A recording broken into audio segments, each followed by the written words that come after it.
why is Julie Bindel, radical feminist, lesbian, political lesbian, so very, very, very concerned with and against the sex industry?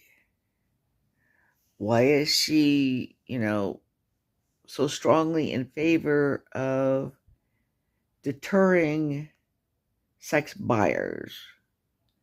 And, as she points out correctly, this is a male driven industry with the vast majority of sex buyers being male.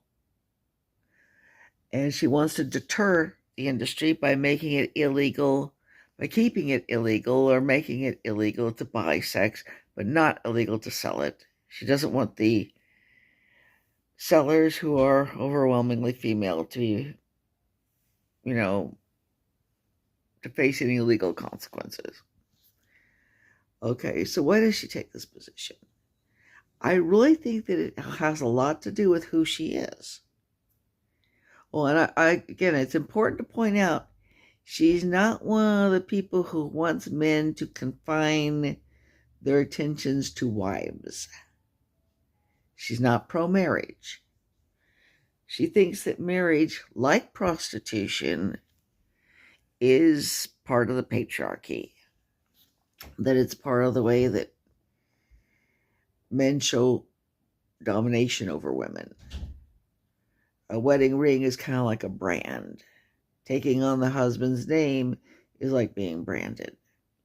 Okay, but anyway, why is she, so hell-bent on deterring men from paying for sex?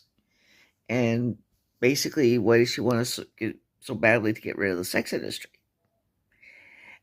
As a lesbian, it's kind of hard for her to understand the specifics of the heterosexual dynamic, which is that biologically you don't have equality of risk.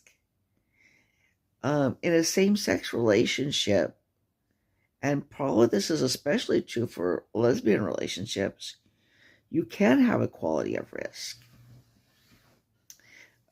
Julie Bindel, if she chooses her female sexual partners from women who are about her level of appearance and her level of financial stability, she is choosing partners who don't take any more risk than she does in a sexual relationship. Now, by contrast, in a heterosexual relationship, the woman intrinsically takes a greater risk, which leads women to want something more than just the sex. Now, it might be kind of an intangible something rather than just necessarily some cold, hard cash, but they do tend to want something more to compensate for the greater risk, since they can get pregnant. And the other thing about it is, I do think that there's a psychological issue that developed that evolved because of the pressures of pregnancy, that women tend to feel mistreated, exploited in a way that men don't. And again, they may ask for commitment. They may ask for marriage. They may ask for $200. But they will ask for something in addition to the sex.